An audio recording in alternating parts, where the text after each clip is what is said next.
उसके लिए उन संतों के पास जा जो तत्वदर्शी हो। इसी प्रकार हजरत मोहम्मद को उनका अल्लाह कह रहा है कि कोई और पूर्ण परमात्मा है। उसको पाने के लिए उन तत्वदर्शी संत की तलाश कर। वो प्रभु कौन है, ये जानने के लिए कृपया अवश्य सुनिए जगत गुरु तत्वदर्शी संत रामपाल जी महाराज के अमृत वचन। तो एक ऐसी रुचि बनेगी आपकी सत्य के आधार पे, आपकी इतनी प्रबल इच्छा हो जाएगी वहां जाने की, डटे नहीं डटोगे। और इसी प्रकार हम यहां आए थे, हम परमात्मा के डटे नहीं डटे, हम इसी इच्छा से आए थे, अपनी इच्छा से, अपनी नालायकी थे। वो कैसे आए थे वो सुनो। जब ये तपस्या कर रहा था और हम सभी इसको देख रहे थे, एक पैर पे खड़ा होकर और 70 युग एक और 70 युग एक और 64 युग और इसने तपस्या की। हम इसको देखते रहे और हम इस पर आसक्त हो गए, इसकी इस एक्टिंग पे कि एक पैर पे खड़ा और देखो कितने दिन तक हो।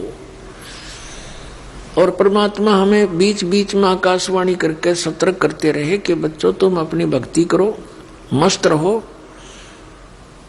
इसके इस ड्रामे को मत देखो। हम ऊपर से तो सावधान हो गए लेकिन अंदर से चाह गई नहीं। अब परमात्मा तो अंतर्यामी है, हम अपने पति भर्ता धर्म से गिर गए, हम अपने मालिक को छोड़कर इस नकली को चाण लाग गए और हम भगवान के दिल से उतर गए।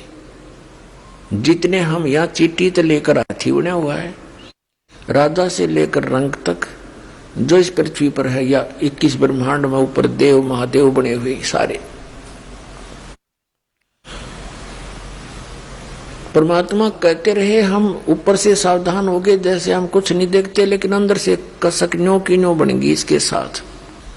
अब जब इसने तीसरी बार तप किया, 64 युग तक तप कर लिया, तो परमात्मा ने पूछा भी जो तूने मांगा था मैंने दे दिया तेरे थे, अब ये क्यों हट कर रहा तू?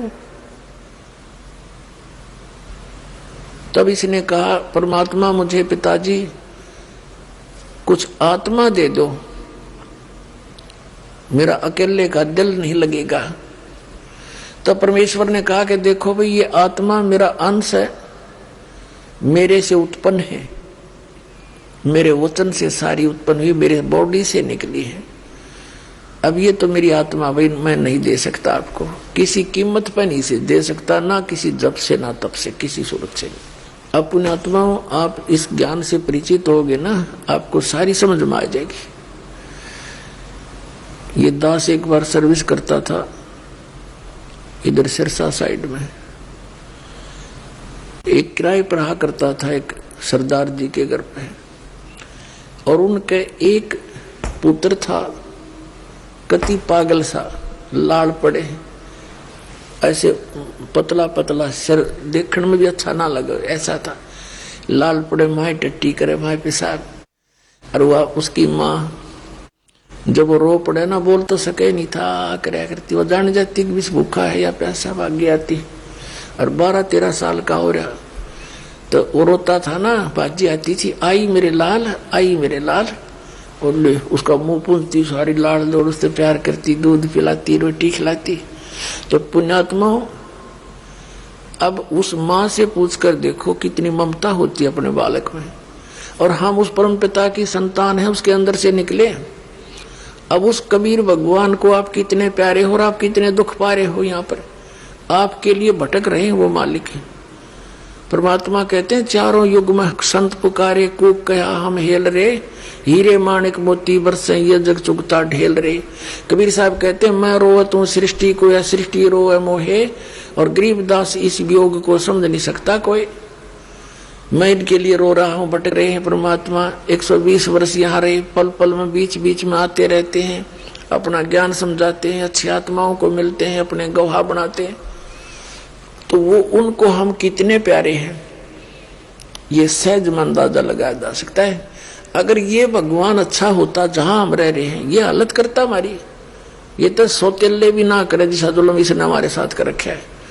किसी का बेटा मरो, किसी की माँ मरो, किसी का बाप मरो, चाहे सारा कुंबा मर जाओ, क्योंकि ये भगवान नहीं है, ये तो कसाई है जिसने हमें खाने के लिए रोका हुआ। अब जो दास आपको बताने जा रहा है सारी क्रिया से आपका समझ में आओगी। तब परमात्मा ने कहा भी देख ज्योति निरंजन, ये मेरी आत्मा है, ये मैं नहीं दे सकता तेरे को। लेकिन दाता को ये भी मालूम था कि इनने काम बिगाड़ लिया अपना सारा। अपने आत्माओं परमात्मा को ये भी पता हो गया था कि ये काम के नहीं रहे। अब ये इसको चाह रहे हृदय से, क्योंकि इनको सुख गणा या मिल गया, इन बकवाद भागी। और ये विचार कर लेना आप, या जिसके पास 2 टाइम के टूक होंगे, थोड़ा सा धन क्या पोस्ट हो जाएगी, कोई मंत्री मुख्यमंत्री बन गया, धरती तोड़ दे, भगवान नहीं चाहता वो यहाँ की बकवाद ही चाहता सारी। और जब उस पर आपदा आती है फिर भगवान को खोजता है। तो उसके लिए मालिक कहते हैं दुख में सुमन सब करें, सुख में करे ना कोई। और जय सुख में सुमन करे, दुख काहे को होए। सुख में सुमन किया नहीं, फिर दुख में करते याद, कह कबीरता दास की, फिर कौन सुने फरियाद। अब वहां मालिक को पता लग गया कि सारी कंडम हो गए, यहाँ रखण के नहीं, और फेंकड़ा भी नहीं चाह थे, वो माप पे मर गए, अपनी गलती से पैर पे कुआड़ा मार लिया। तो परमात्मा ने कहा भी एक बात है ज्योति निरंजन, यदि कोई आत्मा तेरे साथ सब इच्छा से जाना चाहता है तो मैं भेज दूंगा। तो ज्योति निरंजन हमारे पास आए और हम सभी पहले से उस पर आसक्त थे। अपने आत्माओं जैसे ये बुराई हमारे वहां से लगी है जो आज भी विद्यमान है। जैसे आप देखते हो ये एक्टर, हीरो और हीरोइन, ये अभिनेता और अभिनेत्री अपनी जीविका के लिए उछल कूद चटक मटक करते हैं ये, और ये जवान बच्चे उनको ऊपर आसक्त होते हैं कि मैं लेना एक न देने दो। यह आदत हमारी वहां से बिगड़ी हुई है, ये गंध हमारे अंदर वहां से समाया है। वो तो अपने पेट के लिए बकवाद करें और हम उस पर आसक्त हैं। हो कितना अच्छा लग रहा, कैसी अच्छा एक्टिंग कर रहा, खा के एक्टिंग कर रहा, बकवाद सारी बनावटी काम। अब यहाँ पर वाला में आ जा कोई हीरो, अभिनेता या अभिनेत्री, फिर देखो इन जवान बालकों के वहां देखेंगे 1 किलोमीटर तक खड़े रहेंगे, दुनिया इकट्ठी हो जाएगी, वो खड़ी हैं, सारा दिन धक्के खा के वापस आ जाएंगे। वो कह देगा खड़ा खड़ी उनते। उस समय हमारे यह बीमारी लग गई थी जो आज विद्यमान है, जो कि तो हम अंदर से इसको इतना चाण लग गए, जो ही हमारे पास आया हम इसके चारों तरफ घूम गए। इसने क्या कहा कि मैंने पिताजी से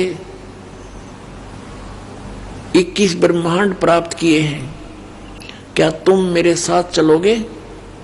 हम तक कति पहले तैयार बैठे थे, हमने कहा कि पिताजी आज्ञा दे दे तो हम चल पड़ेंगे आपके साथ। तब ज्योति निरंजन गया परमेश्वर कबीर जी के पास और कहा पिताजी कुछ आत्माएं मेरे साथ चलने को तैयार हैं, आपकी अनुमति चाहते हैं। परमात्मा ने कहा मेरे सामने हाँ भरवा दे, अनुमति मैं जब दूंगा जब मेरे सामने वो कहेंगे कि हम जाना चाहते हैं, स्वीकृति दे देंगे। वो दोनों आगे परमात्मा और वो ज्योति निरंजन। परमेश्वर ने पूछा भाई जो आत्मा इसके साथ जाना चाहते हैं हाथ खड़ा कर लो। अब परमात्मा पहले कहा करते इसके ऊपर ना सकते हो, तुम अपना मस्त रहो। हम शर्मा गए आज कैसे हाथ करें उनके सामने, नीचे गर्दन होगी, सन्नाटा छा गया। तब परमेश्वर कबीर जी ने, सतपुरुष ने, अमर पुरुष ने कहा कि ज्योति निरंजन ये तो कोई भी तैयार नहीं है, तू तो कह रहा था बहुत सारी तैयार है। तब एकदम एक आत्मा ने हिम्मत करा खड़ा होकर और कहा जी मैं जाना चाहता हूं उनके साथ। फिर तो हमने नो सोची कि यू एकला लूट ले, सारी लूट हम पाछे रह जा। फिर हम सारे खड़े हो गए, जितने आज ये मच्छर मक्खी कुत्ते गधे सुअर राजा रंग देवता बने हुए, सभी ने खड़ा होकर दोनों हाथ खड़े कर लिए। परमात्मा बोले भाई ठीक है, जिसने तेरे साथ जाना चाहे ना, मेरे पास इनके सब के नंबर नोट हो गए, वो तो समर्थ है। और ज्योति निरंजन तू जा अपने लोक में, अपने ब्रह्मांडों में चला जा, वहीं थे 21 ब्रह्मांड पहले सतलोक में, और मैं अपने हिसाब से इनको सबको तेरे साथ भेज दूंगा। अब परमात्मा ने क्या किया, वो चला गया। जिस आत्मा ने सबसे पहले स्वीकृति दी थी इस कुएं में गिरने की, इसके साथ आने की, उस आत्मा का परमात्मा ने एक सुंदर लड़की बना दिया, जो आगे चल के दुर्गा कहलाई या देवी कहलाई। और हम सभी आत्माओं को सूक्ष्म रूप बनाया, पुनः बीज रूप बनाकर सूक्ष्म रूप बनाकर इसके अंदर फीड कर दिया, दुर्गा के अंदर सभी आत्माओं को। पुण्यात्माओं, आज वैज्ञानिक युग में ये बातें आपका आसानी से समझ में आ जाएंगी। आप देखते हो डॉक्टरों के जो टेस्ट होते हैं उनमें देखो क्या बताते हैं कि हमारे ब्लड में इतने ग्राम में इतने लाख जीवाणु होने चाहिए, इतने लाख, एक थोड़े से 5-4 ग्राम खून में। तो ऐसे ही परमात्मा ने अपने वचन की शक्ति से हम सभी जीवाणुओं को दुर्गा के अंदर फीड कर दिया और कहा बेटी मैंने तेरे को वचन शक्ति प्रदान कर दी है, और जितनी आत्माओं ने उसके साथ जाने की इच्छा व्यक्त की थी सबको तेरे अंदर डाल दिया है। अपने वचन से तू जितने जीव काल वो ज्योति निरंजन कहेगा तू बना देना, उत्पन्न कर देना, उतने ही नर मादा उत्पन्न हो जाएंगे। और अपने पुत्र सहजदास से कहा कि जा बेटा, उन सर्वप्रथम उत्पन्न 16 पुत्रों में से एक सहजदास है, उसे कहा कि इस अपनी बहन को तू छोड़ के आ उस ज्योति निरंजन के पास। सहजदास लेकर आया और उसको बता देना, परमात्मा ने कहा था कि उस ज्योति निरंजन से कह देना कि सभी आत्माएं इस बहन के अंदर हैं, इसके अंदर फीड कर दी है, और तू जितने जीव कहेगा ये उत्पन्न कर देगी तेरे यहां पर। सहजदास वो सारा कुछ बता के और इस देवी को, प्रकृति को वहां छोड़ के वापस आ गया। अब ये बुराई वहां से फिर प्रारंभ हुई जो दूसरे नंबर की हम सभी प्राणियों में है। अकेली लड़की को देखकर उसके साथ दुर्व्यवहार करने की जो वो वृत्ति है हमारे अंदर, ये दुर्गुण है, ये वहां से पैदा हुआ। अब ज्योति निरंजन के अंदर एक दोष उत्पन्न हुआ, उस लड़की के साथ दुराचार करने की सोची। परमात्मा ने क्या किया था, उस लड़की को प्रजनन इंद्रिय नहीं लगाई थी। अब उस लड़की ने देखा उस काल ज्योति निरंजन के आओ भाव को, वो समझ गई कि इसके मन में दोष आ चुका है। उसने कहा ज्योति निरंजन तू बकवाद मत करे, मेरे साथ जो है ना बदतमीजी ना कर। देख सुन बात है, पहले तो तू मेरा बड़ा भाई, क्योंकि अंडे से उत्पन्न हुआ पिता के वचन है, उसके बाद मेरी उत्पत्ति हुई, तो मैं तेरी छोटी बहन, तू मेरा बड़ा भाई, ये पाप ना करे, क्योंकि इनके पास शक्ति होती है। उस काल ने फिर क्या किया था, इस दुर्गा के अपने नाखूनों से प्रजनन इंद्रिय लगाई थी। तो दुर्गा ने कहा कि तू मेरे साथ जुल्म ना कर, ये पाप का भागी बनेगा।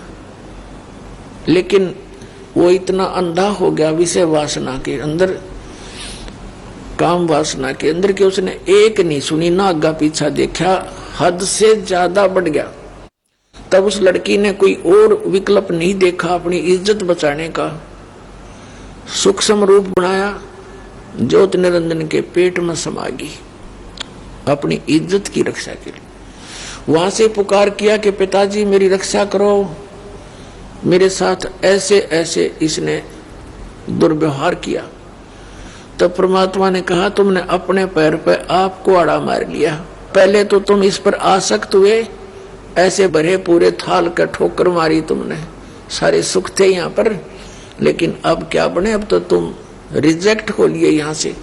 जैसे पुण्यात्माओं सेब विक्रेता होता है, सेब कितने अच्छे लगते हैं उसको और कितने महंगे होते हैं।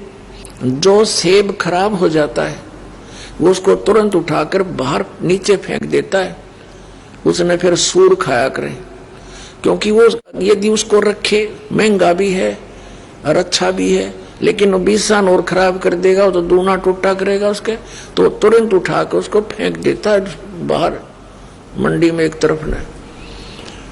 तो हम उस सेब की तरह खराब हो गए थे और परमात्मा ने हमें निकालना अनिवार्य समझा था कि और भी खराब करेंगे। वहां तो असंख्य आत्माएं और हैं हमारे जैसी, जिनको ये पता लग गया कि वहां जो गए थे उनकी ब्रांड मट्टी हो रही है, फिर उन्होंने झांक्या भी नहीं इधर, वो सतर्क हो गए। परमात्मा ने क्या किया, कबीर परमेश्वर जी ने स्वयं ही अपने पुत्र जोग जीत का रूप बनाया। उन 16 पुत्रों में से जो प्रधान है, सबसे पहले उत्पन्न हुए थे, उनमें से एक जोग जीत है।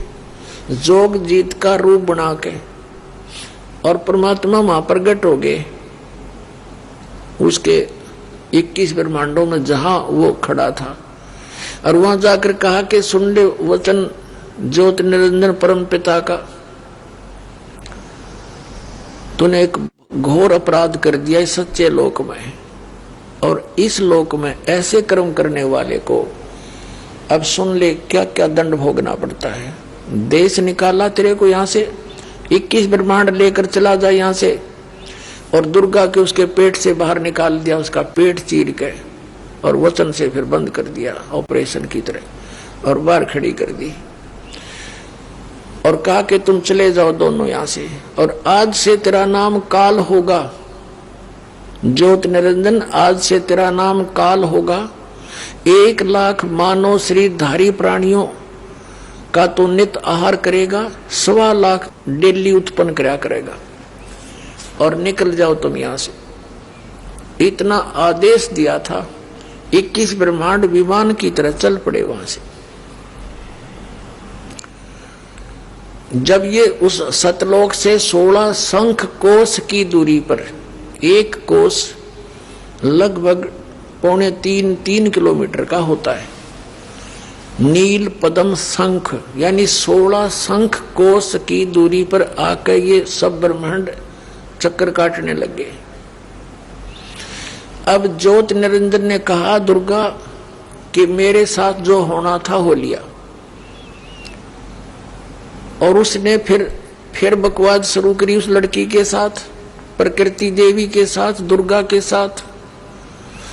अब उस प्रकृति देवी ने यानी दुर्गा जी ने फिर प्रार्थना की, ज्योति निरंजन तू बात सुन, पिताजी ने मुझे शब्द शक्ति दे रखी है, जितने जीव तू कहेगा मैं उत्पन्न कर दूंगी वचन से।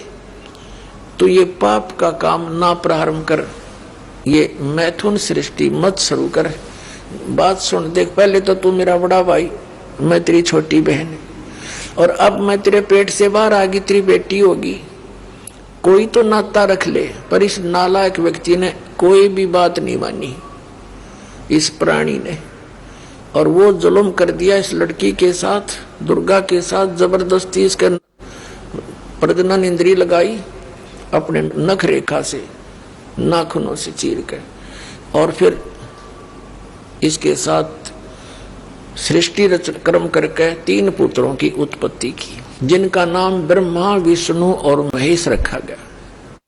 अब ये सृष्टि रचना परमात्मा ने 600 वर्ष पहले बताई थी, धर्मदास जी ने लिखा था, और अब आपके रूबरू दास करेगा उस सूक्ष्म वेद से, फिर आपका समझ में आओगी सचमुच या सच्ची है। ये है कबीर सागर, संपूर्ण 11 भाग, खेमरा श्री कृष्ण दास प्रकाशन बंबई, कबीर पंथी भारत पथिक, स्वामी युगलानंद बिहारी द्वारा परिष्कृत, मुद्रक एवं प्रकाशक हैं खेमरा श्री कृष्ण दास, अध्यक्ष श्री वेंकटेश्वर प्रेस, खेमरा श्री कृष्ण दास मार्ग मुंबई।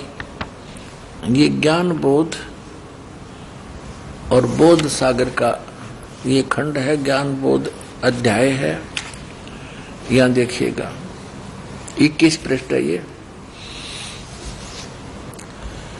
अब यहां से शुरू करते हैं। कबीर परमात्मा ने अपनी प्यारी आत्मा धर्मदास जी को बताया, धर्मदास ये जग बोराना, कोई न जाने पद निर्वाणा। यही कारण मैं कथा पसारा, जग से कहिए वो राम नहीं आ रहा। ये राम है, नाम नहीं है, मिसप्रिंट है। ये नाम की महिमा ऊपर हो चुकी है। यही ज्ञान जग जीव सुनावो, सब जीवों का भरम नसाओ। अब मैं तुमसे कहूँ चिताई, तेरे देवन की उत्पत्ति भाई। परमात्मा कबीर जी धर्मदास जी से अपनी प्यारी आत्मा से कह रहे हैं कि अब मैं तुझे इन तीनों देवताओं की उत्पत्ति बताता हूँ। कुछ संक्षेप कहूँ गहुराई, सब संशय तुम्हारे मिट जाई। भरम गए जग वेद पुराना, आदि राम, ये राम है, नाम नहीं है, आदि राम का भेद न जाना। राम राम सब जगत बखाने, आदि राम कोई बिरला जाने। आदि माने सनातन परमात्मा, ये राम है, ये गलती से नाम लिखे। ज्ञानी सुने सो हृदय लगाई, मूर्ख सुने तो गम ना पाई। जो मैं ज्ञान बताने जा रहा हूं, जो कथा मैं तुझे सृष्टि रचना की सुनाने जा रहा हूं धर्मदास, बुद्धिमान व्यक्ति तो इसको स्वीकार करेंगे, हृदय से लगाएंगे, एक सचमुच क्यों प्रमाण दिखाए जाएंगे सारे। और मूर्ख सुने तो उसका समझ में नहीं आ, वो तो उसका तो खाता है नहीं भक्ति मार्ग में, इतने प्रमाण देखकर भी नहीं मानता। देखिएगा, ज्ञानी सुने सो हृदय लगाई, मूर्ख सुने तो गम ना पाई।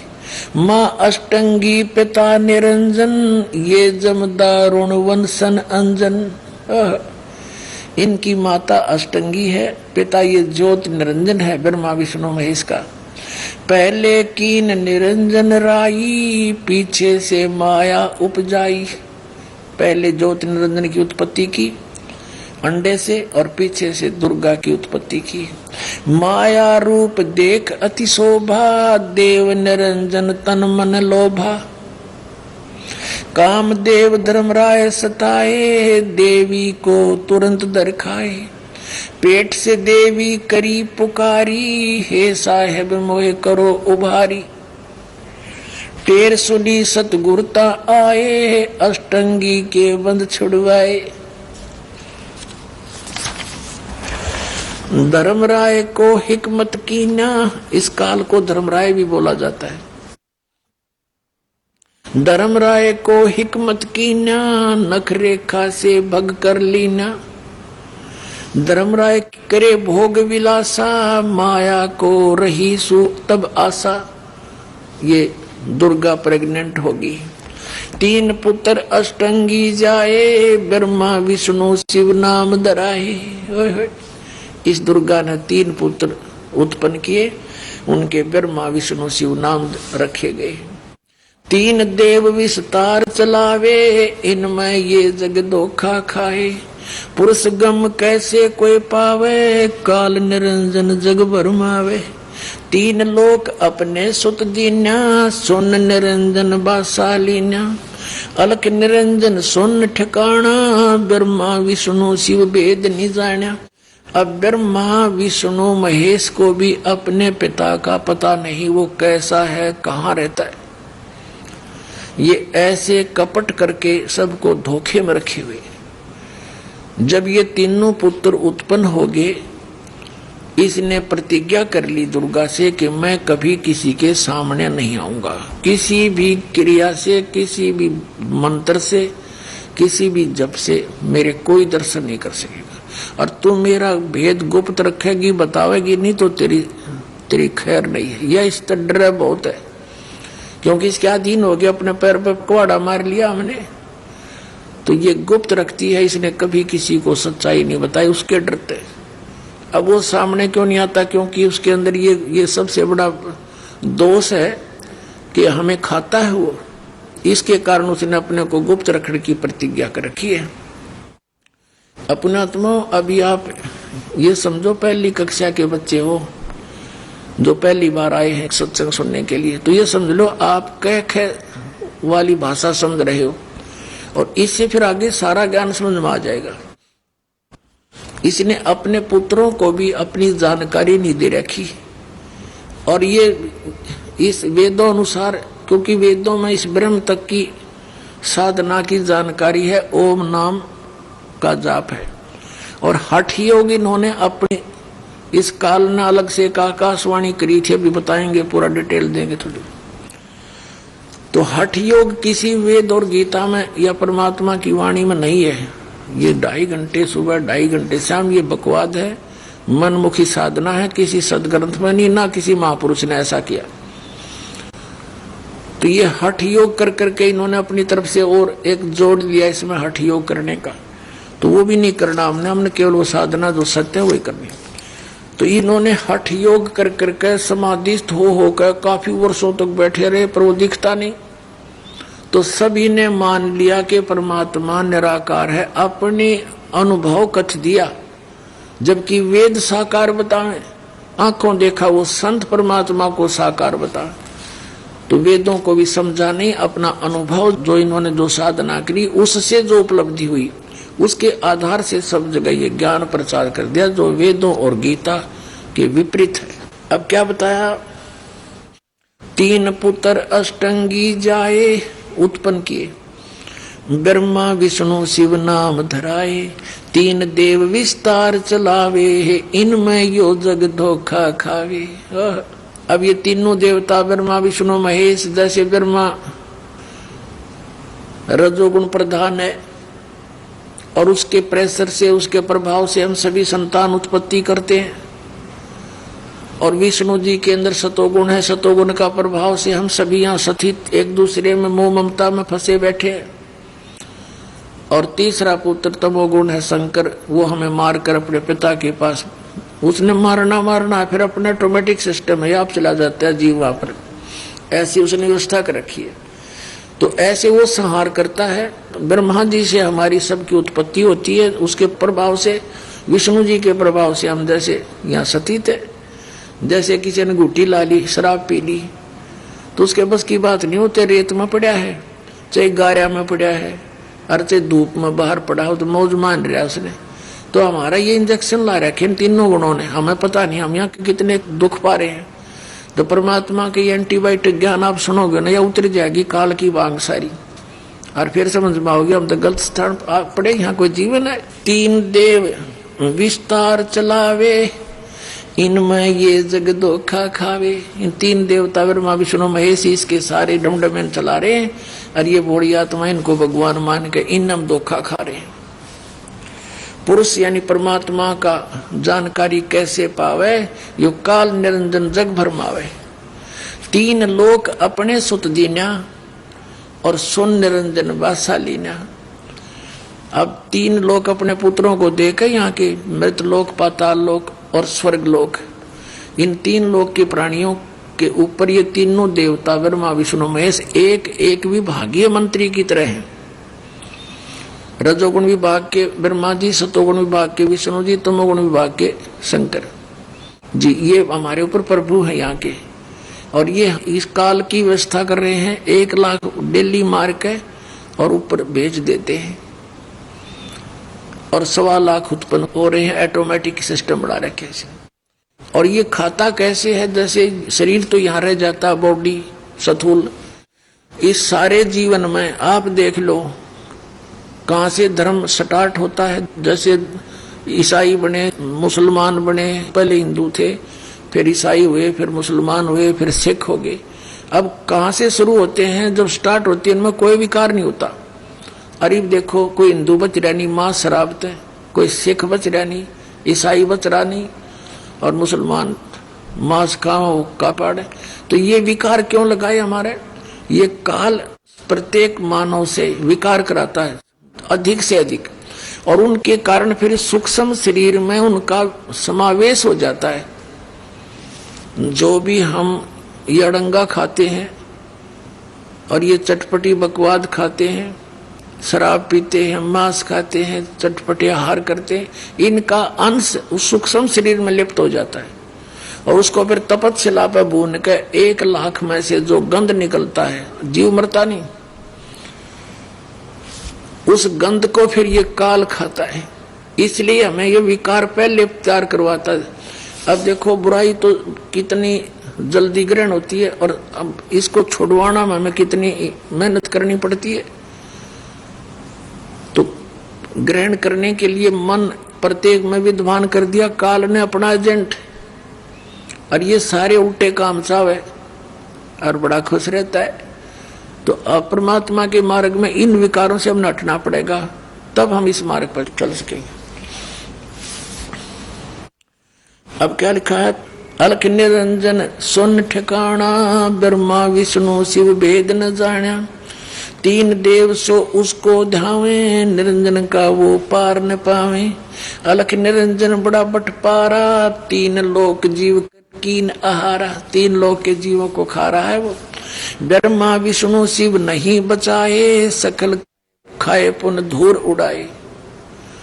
ब्रह्मा विष्णु महेश को भी खाएगा, अपने पुत्रों को भी जब इनकी मृत्यु होगी। तिनके सुत हैं तीनों देवा, ये अंदर जीव करते हैं सेवा, सेवा माने पूजा। इनके इस काल के और दुर्गा के ये 3 बेटे हैं, और ये तत्व ज्ञानहीन प्राणी इन्हीं को भगवान मान के सेवा यानी पूजा कर रहे हैं। अकाल पुरुष का हो नहीं चीन्या, काल पाए सभी गए लीन्या। 3 देव और असुर अवतारा, ताको भजे सकल संसारा। गुण तीनों का ये विस्तारा, धर्मदास मैं कहूँ पुकारा। गुण तीनों की भक्ति में ये भूल पड़ो संसार, कह कबीर निज नाम बिन कैसे उतरो पार। 3 देव की जो करते भक्ति, उनकी कदे ना होवे मुक्ति। भगवान 600 वर्ष पहले बोला था ये ज्ञान, जो आज सभी सदग्रंथों में प्रमाण। ये तो आप जी ने परमात्मा की वाणी सुख संवेद पढ़ लिया, अब केवल यही बताकर छोड़ दे ये दास, तो आप नहीं मान सकते कि यह सच्ची बात होगी। अब परमात्मा ने 600 वर्ष पहले ये ज्ञान दिया था, क्योंकि वो सबका सृजनहार है, और अपने द्वारा रची हुई सृष्टि को परमात्मा ही ठीक ठीक बता सकता है। तो उसने आकर के ये ज्ञान सबसे पहले ब्रह्मा को बताया। ब्रह्मा ने ये ज्ञान सुना और परमात्मा पर विश्वास किया। एक साधु संत रूप में, ऋषि रूप में आए थे परमात्मा कबीर जी। तो ब्रह्मा जी ने प्रथम मंत्र लिया, मालिक ने उसको केवल ओम नाम का जाप करने को कहा, क्योंकि वास्तविक मंत्र बहुत देर से बताया जाता है जब दृढ़ विश्वास हो जा प्राणी का। तो परमेश्वर कबीर जी विष्णु के पास गए। परमात्मा विष्णु जी से भी ज्ञान समझाया, उसने भी बहुत ध्यान से सुना और प्रथम मंत्र लिया। परमात्मा ने उसको हरियम मंत्र दिया। फिर शिव जी के पास गए, शिव जी ने भी ये ज्ञान सुना परमात्मा का, बड़ा ध्यान से सुना, और परमात्मा कबीर जी ने उस शिव जी को सोहम मंत्र दिया। अब क्या बताते हैं कबीर साहब, हम बैरागी ब्रह्मपद और सन्यासी महादेव और सोहम मंत्र दिया शिव जी को, करे हमारी सेव। अब अकेले सोहम से बात नहीं बनेगी, क्योंकि परमात्मा कहते हैं सोहम शब्द हम जग में लाए और सार शब्द हमने गुप्त छुपाए। इन वेदों में कहीं सोहम नाम नहीं है, पुराणों में कहीं सोहम नाम नहीं है, न गीता में भी सोहम नाम नहीं है। केवल परमात्मा आए, उन्होंने इन वेदों के बाद में वो ज्ञान दिया अपना चारों युगों में। इस कारण से वेदों में उसका समावेश ये नहीं कर सके, क्योंकि परमात्मा के ज्ञान को इन्होंने माना नहीं। फिर जब परमात्मा ने देखना चाहा कि दोबारा जाता हूं इनकी कैसी वृत्ति है, तो ब्रह्मा जी के पास गए। उधर से काल ने देखा कि तेरा ज्येष्ठ पुत्र ब्रह्मा, उसके हथे चढ़ गया। ये तो जोग जीत के, वो तो अपना भाई समझ रहा था परमात्मा को, तो उसने अपने पुत्र की बुद्धि बदल दी अंदर से कि झूठ बोला, सारी निराधार बातें करता, इसकी बातों में मत आना। जब परमात्मा दोबारा ब्रह्मा जी के पास गए, ब्रह्मा जी त्योर बदल गए, नहीं महाराज जी, आपका निराधार ज्ञान है, वेदों में ऐसा कहीं नहीं है। ब्रह्मा जी ने विष्णु और शंकर जी को बता दिया कि झूठ बोला सारी। तो परमात्मा विष्णु जी के पास गए, वो भी मना कर गए कि नहीं महाराज जी, आपकी बात पर आधार नहीं है कोई। शिव जी भी नाट गए। अब जो सृष्टि रचना ब्रह्मा जी ने परमात्मा से सुनी थी, उसमें कुछ अपना ज्ञान मिला के कैसे पेश कर दिया, अब आपको सुनाते हैं। अपने आत्माओं, एक बार नारद जी से पूछा व्यास जी ने, तो व्यास जी ने पूछा कि सारे ब्रह्मांड का रचने वाला कौन है। नारद जी ने कहा कि जो आप मुझसे पूछ रहे हो, ये ही बात मैंने अपने पिता ब्रह्मा जी से पूछी थी, और उन्होंने क्या बताया वो वर्णन करता हूं। देखिएगा, ये शिव पुराण देखो, ये है गीता प्रेस गोरखपुर से प्रकाशित है, और इसके संपादक हनुमान प्रसाद पोदार हैं, प्रकाशक एवं मुद्रक हैं गीता प्रेस गोरखपुर, गोविंद भवन कार्यालय कोलकाता का संस्थान, जिनके फोन और फैक्स नंबर है। ये है रुद्र संहिता 98वां पृष्ठ, संक्षिप्त शिव पुराण, और 5वां अध्याय के अंत से इसका लिंक हो जाएगा, यहां से पढ़ेंगे। ब्रह्मा जी से नारद जी ने कोई ये प्रश्न किया था। अपने पुत्र नारद की यह बात सुनकर लोक पिता में ब्रह्मा वहां इस प्रकार बोले। अध्याय 5 खत्म हुआ, 6वां प्रारंभ हुआ रुद्र संहिता का। ब्रह्मा जी ने कहा, ब्रह्मन देव शिरोमणे, तुम सदा समस्त जगत के उपकार में लगे रहते हो। तुमने लोगों के हित की कामना से ये बहुत उत्तम बात पूछी है। जिस समय समस्त चराचर जगत नष्ट हो गया था, सर्वत्र केवल अंधकार ही अंधकार था। आगे देखो, उस समय तत् सद ब्रह्म, इस श्रुति में जो सत सुना जाता है एकमात्र वही शेष था। ये हमने 99 पृष्ठ पर पढ़ा, 99 पर। अब हम 100 पर पढ़ेंगे। जिस परब्रह्म के विषय में, ब्रह्मा जी का ज्ञान सुनते रहना, जिस परब्रह्म के विषय में ज्ञान और अज्ञान से पूर्ण उक्तियों द्वारा इस प्रकार विकल्प किए जाते हैं, यानी कुछ सच्चे कुछ झूठे, ब्रह्मा जी कह रहा है, कुछ ज्ञान कुछ अज्ञान अनुसार। उसने कुछ काल के बाद द्वितीय की इच्छा प्रकट की, उसके भीतर एक से अनेक होने का संकल्प उदित हुआ। तब उस निराकार परमात्मा ने अपनी लीला शक्ति से अपने लिए एक मूर्ति की कल्पना की, यानी भगवान को निराकार मानते हैं और फिर वही निराकार साकार हो गया। कैसे? जो मूर्ति रहित परम ब्रह्म है, उसकी मूर्ति भगवान सदाशिव है। अर्वाचीन और प्राचीन विद्वान उन्हीं को ईश्वर कहते हैं। उस समय एकाकी रहकर स्वेच्छानुसार विहार करने वाले उन सदाशिव ने अपने विग्रह से स्वयं ही एक स्वरूप भूता शक्ति की सृष्टि की, जो उनके अपने श्रीअंग से कभी अलग होने वाली नहीं थी। उस पराशक्ति को प्रधान प्रकृति, गुणवती माया, बुद्धि तत्व की जननी तथा विकार रहित बताया गया है। वह शक्ति अंबिका कही गई है। उसी को प्रकृति, सर्वेश्वरी, त्रिदेव जननी, ब्रह्मा विष्णु महेश तीनों देवताओं की माता कही गई है। नित्या और मूल कारण भी कहते हैं। सदाशिव द्वारा प्रकट की गई उस शक्ति के 8 भुजाएं हैं। अब सुनना जानते हैं अपनात्माओं, इन ब्रह्मा विष्णु महेश्वर को कख भी पता नहीं है, जातम मार्ग का ये सत्कर मान लेना। अब यहां इसने क्या बताने की चेष्टा की है? परमात्मा ने इसको सच्ची बात बताई थी, वह इसके गले उतरी नहीं, क्योंकि इसने वो चीज देखी नहीं थी। लेकिन परमात्मा से सुनकर वो ज्ञान कुछ अटकलबाजी अड़ाई इसने। ये क्या कहना चाहता है कि इस काल को, ज्योति निरंजन को, ब्रह्म को, ये क्या कहता है कि यू निराकार था पहले और फिर इसने साकार होने की सोची, तो ये सदाशिव बन गया, जो से शिव जी जैसी आकृति का, और इसने अपने अंदर से एक शक्ति, एक औरत निकाली, जिसको प्रकृति दुर्गा त्रिदेव जननी कहा जाता, जिसकी 8 भुजाएं, अपने अंदर से आप ही निकाली। अब इसने परमात्मा को मिथ्या कर दिया, जो सच्चाई थी। तो उसके बताने के लिए भगवान ने स्वयं आना पड़ा, सुख संवेद बताया। तो दास ने आपको कथा सुनाई, वास्तविकता ये है। अब इसने ब्रह्मा जी ने, देखो बात सुनो, अब दास इसको यहां छोड़ता है, थोड़ा देवी पुराण दिखाना पड़ेगा। ये देखिएगा, गीता प्रेस गोरखपुर से प्रकाशित है। इसके संपादक हैं हनुमान प्रसाद पोदार, चिमन लाल गोस्वामी, और ये गीता प्रेस गोरखपुर से प्रकाशित है।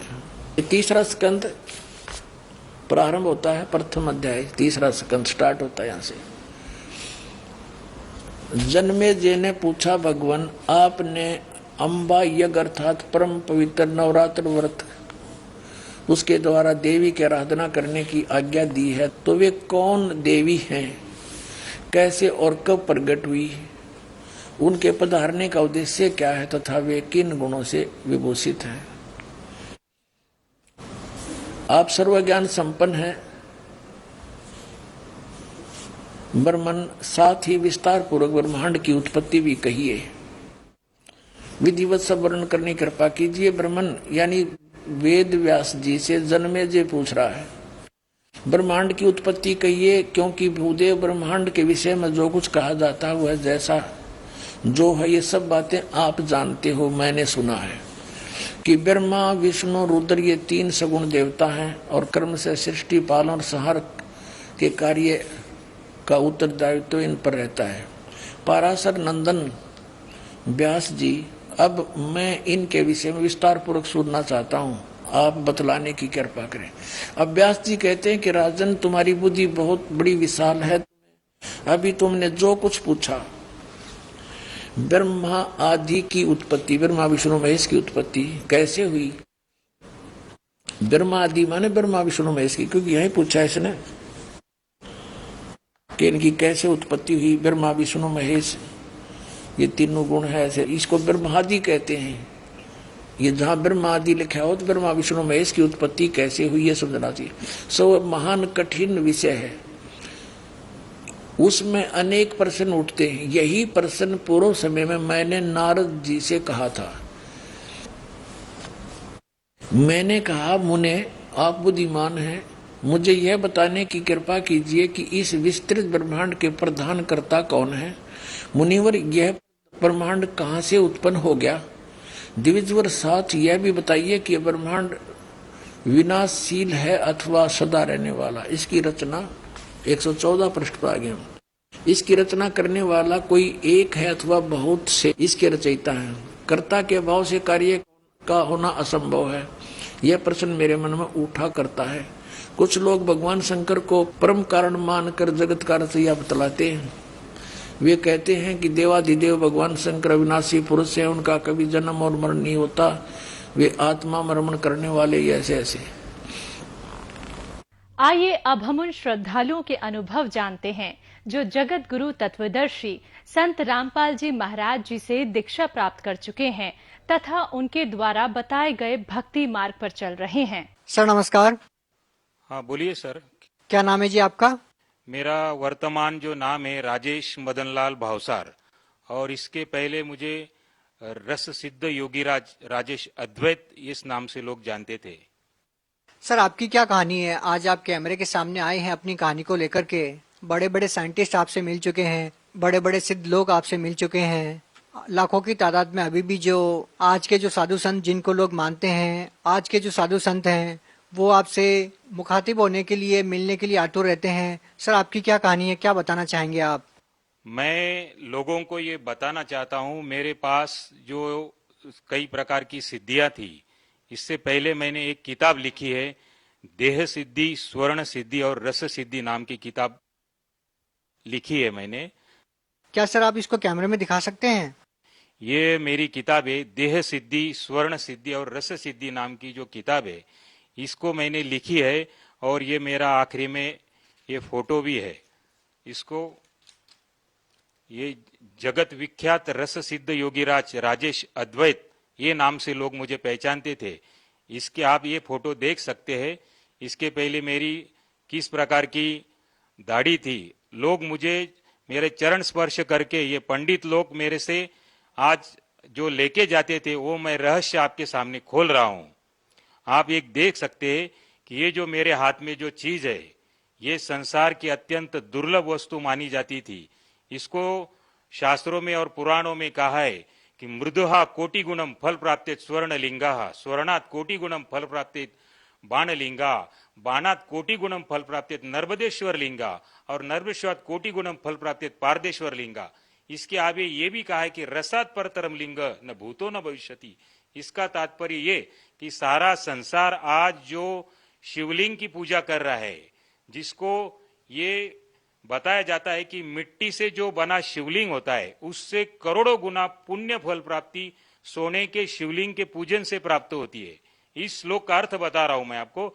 और सोने से करोड़ों गुना पुण्य फल प्राप्ति जो दूसरे ग्रह से जो उल्का आती है उसका जो पत्थर, उस पत्थर से जो लिंग बनाया जाता है उससे करोड़ों गुना पुण्य फल प्राप्ति होती है। और उससे भी करोड़ों गुना पुण्य फल प्राप्ति जो नर्मदा नदी में निसर्गता तैयार हुआ मिलता है उससे प्राप्ति होती है। और उससे भी करोड़ों गुना पुण्य फल प्राप्ति ये जो पारे से बना हुआ संसार का अत्यंत दुर्लभ पारद शिवलिंग, ये जो आपको दिखा रहा हूं, इससे प्राप्त होती। इसको कहा है शास्त्रों में कि रसात् परतरम लिंग न भूतो न भविष्यति। ये पारे का शिवलिंग है, आप देख सकते हैं। और मैं इसके माध्यम से अमर बनने की ख्वाहिश लेके बैठा था कि मैं अमर बन जाऊं, क्योंकि ये विज्ञान में आगे चल के इस प्रकार का भी समावेश किया गया है कि इससे व्यक्ति अमर बनता है। ये सब होने के बावजूद भी मैं आपको बता रहा हूं, समाज को बता रहा हूं कि इस प्रकार के जो हम लोग शिवलिंग के ऊपर आश्रित हो गए तो ये अपने आप में ये यूजलेस और इसका कोई मूल्य नहीं है अपने जीवन में, ये आप समझ लीजिए। क्योंकि इससे क्षणिक लाभ प्राप्त होता है, लाभ तो होता है मगर क्षणिक लाभ प्राप्त होता है।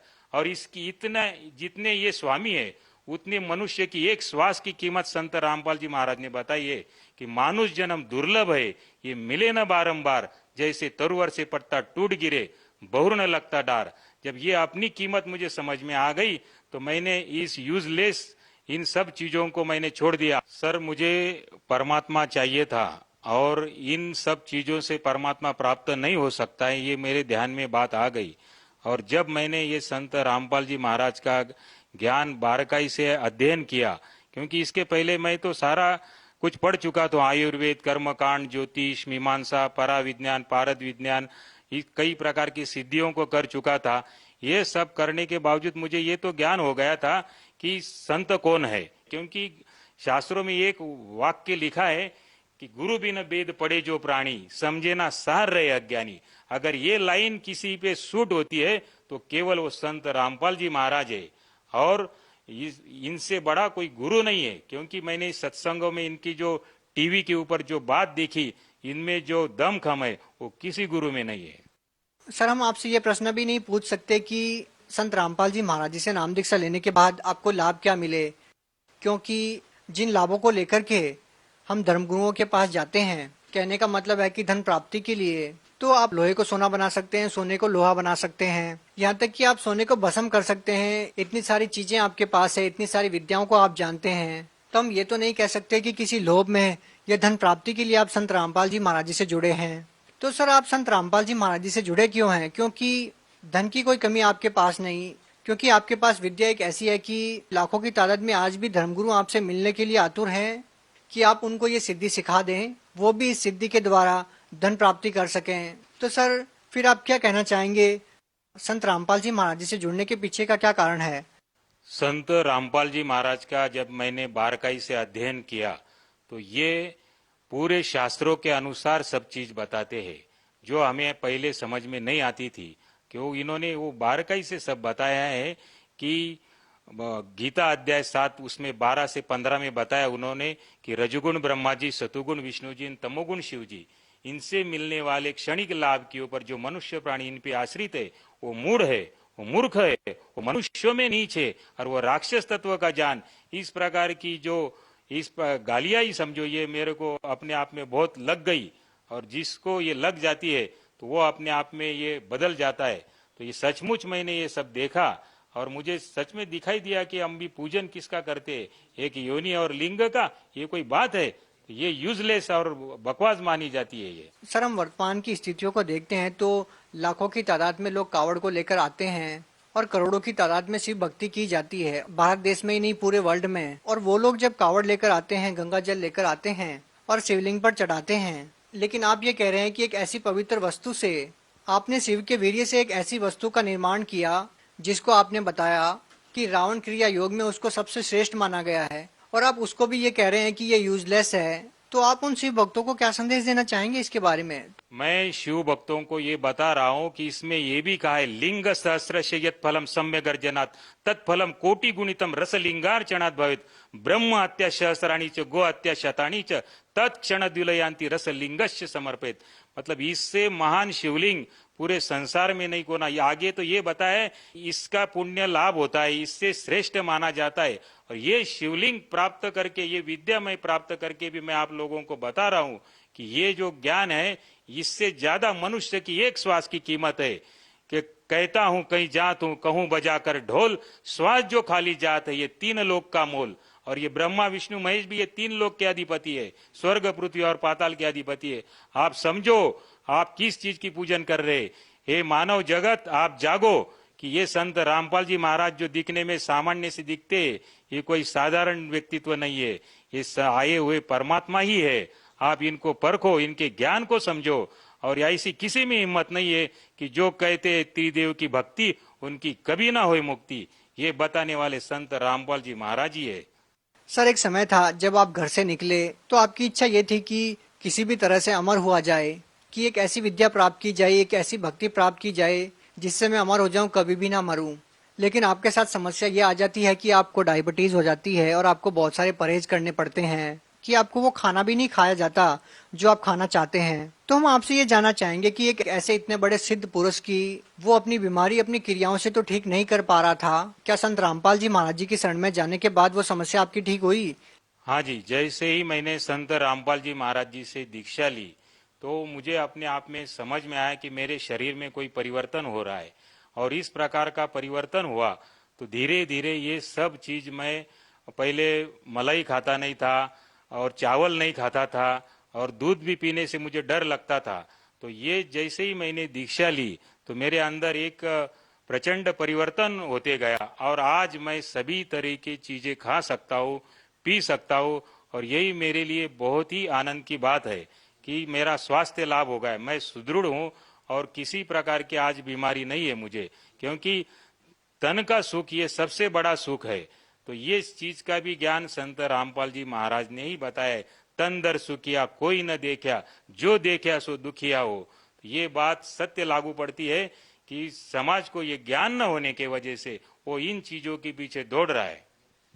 सर देखिए, हिंदुस्तानी नहीं दुनिया की आधी आबादी चमत्कार के ऊपर आश्रित रहती है और चमत्कार दिखाने वाले पुरुष को वो भगवान मानने लग जाती है। जो आप सहज में ही लाखों लोगों का प्रतिनिधित्व कर सकते थे, आप लाखों लोगों को भ्रमित कर सकते थे यदि आप चाहते तो। जैसे कि हम उदाहरण ले तो लाखों की तादाद में अभी भी छोटे छोटे जो धर्मगुरु हैं वो लाखों लोगों को भ्रमित किए हुए हैं। ऐसे ही हम एक उदाहरण देखते हैं तो एक साईं बाबा नाम से महाराष्ट्र में एक संत हुए हैं जो करोड़ों लोगों को अपना शिष्य मानते हैं और करोड़ों लोग अपना उनको एक इष्ट देव के रूप में देखा है। और सचिन तेंदुलकर, लता मंगेशकर जैसे लोग उनके शिष्य रहे हैं। ऐसे ही चमत्कारिक विधियों के द्वारा उन्होंने लाखों लोगों का प्रतिनिधित्व किया है। तो सर हम आपसे जानना चाहते हैं कि आप उन लोगों के लिए एक माकूल जवाब है जो उन बाबाओं को अपना इष्ट देव मानते हैं और उन बाबाओं के ऊपर आश्रित हो जाते हैं। आप उन लोगों को क्या कहना चाहेंगे जो केवल चमत्कार को ही नमस्कार करते हैं? जो कि आपने चमत्कार को नमस्कार नहीं, आपने भक्ति को तवज्जो दी है और आपने संत रामपाल जी महाराज जी को अपना गुरु बनाया है।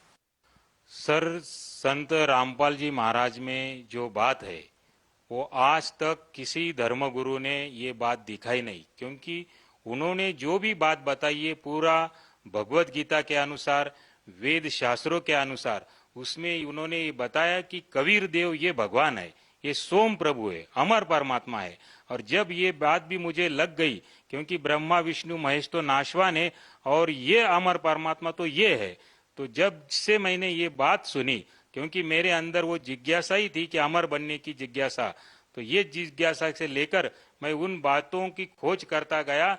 और जो संत रामपाल जी महाराज ने जो बातें बताई है तो वो 100% 1001% सत्य बात है और इससे बड़ी कोई बात नहीं दिखती मुझे। तो आपके जो कहने का मतलब है कि आपने अभी तक जो क्रियाएं की, आपने जो विद्या सीखी, वो बिल्कुल यूजलेस है और सही जो चीज है वो संत रामपाल जी महाराज जो भक्ति बता रहे हैं वो है।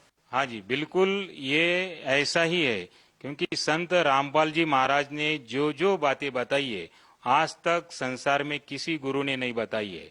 उन्होंने गुरु ग्रंथ साहिब के अनुसार भी सिद्ध कर दिया कि हक्का कबीर करीम तू बेएब परवरदिगार, कि ये कबीर साहेब ये सोम परमात्मा है और ये अमर परमात्मा यही परवरदिगार है। सर, आपने शिव भगवान को मानने वाले लोगों को एक संदेश दिया कि आप जो साधनाएं कर रहे हैं वो साधनाएं करने की नहीं है, संत रामपाल जी महाराज जी से नाम दीक्षा लो। तो क्या ये माना जाए कि संत रामपाल जी महाराज शिव भगवान की या देवी देवताओं की भक्ति छुड़वाते हैं? नहीं, संत रामपाल जी महाराज तो ये बताते हैं कि जैसे तहसीलदार साहेब है, कलेक्टर साहेब है, मंत्री साहेब है, मुख्यमंत्री साहेब है, प्रधानमंत्री साहेब है और राष्ट्रपति साहेब है, तो ये भी अपने स्तर के साहेब है। साहेब यानी स्वामी प्रभु है ये। और तहसीलदार को अगर हम राष्ट्रपति कहेंगे तो ये बात गलत हो जाती। वो इतना ही समझा रहे कि तुम तहसीलदार को तहसीलदार ही साहब बोलो। तो ये जो है ये अपने स्तर के प्रभु है, 3 लोक के अधिपति, 3 लोक के भगवान है। सर, संत रामपाल जी महाराज जो है देवी देवताओं की भक्ति छुड़वाते नहीं है, तो ये तो उन देवी देवताओं के मंत्र प्रदान करते हैं जिससे ये देवी देवता भी किस प्रकार लाभ पहुंचा सकते हैं। लेकिन सर, लोग मंत्र तो कर रहे हैं ना, ओम नमः शिवाय वगैरह, भक्ति तो कर ही रहे हैं। तो ये जो है ये मंत्र शास्त्र प्रमाणित नहीं है। संत रामपाल जी महाराज भगवत गीता खोल के बताते हैं कि उसमें तो केवल बताया मुझ माम ब्रह्म का केवल ओम एकाक्षरीति मंत्रम, उसमें बताया कि वो बताते हैं कि संत रामपाल जी महाराज बताते हैं कि ओम मंत्र इसमें बताया, फिर ओम नमः शिवाय कहाँ बताया है। तो आपके कहने का मतलब ये है कि संत रामपाल जी महाराज जी देवी देवताओं के जो मंत्र बताते हैं वो शास्त्रों के अनुसार है और उन्हीं मंत्रों को करने से देवी देवता लाभ दे सकते हैं। जी हाँ, बिल्कुल। संत रामपाल जी महाराज जो बता रहे उन्हीं के अनुसार भक्ति करने से ही लाभ होगा। अंत में सर, आप भगत समाज को क्या संदेश देना चाहेंगे? मैं समाज को ये प्रार्थना कर रहा हूँ, हृदय से प्रार्थना कर रहा हूँ कि आप इन चीजों के पीछे ना दौड़े, ये शिवलिंग के पीछे ना दौड़े, क्योंकि इससे संसार की श्रेष्ठतम वस्तुएं मैंने निर्माण कर रखी थी और इसके ऊपर कोई चीज नहीं है। और इसके बावजूद मैं आपको बता रहा हूँ कि इतनी कीमत, उससे ज्यादा कीमत तो मनुष्य के एक श्वास की है। और ये फिजूल में इन चीजों के पीछे दौड़ने से अपना अमर शरीर प्राप्त करने के लिए, मोक्ष प्राप्त करने के लिए अगर कोई चीज करना चाहते हैं तो केवल संत रामपाल जी महाराज जिनका आप सत्संग देखो, रोज साधना टीवी पे 7:30 बजे आता है, आप ये सत्संग को रोज देखो और नीचे जो पीली पट्टी आती है उसके ऊपर नंबर डायल करके आप वहां पे संदेशा भेजो। आपको कोई किताब चाहिए या नामदान लेना है तो सभी चीजें का डायरेक्शन आपको वहां से प्राप्त हो जाएगा। जी धन्यवाद।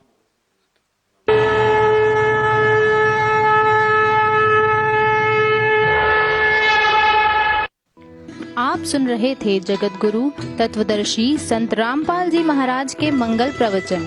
अधिक जानकारी के लिए संपर्क करें 8222 880 541।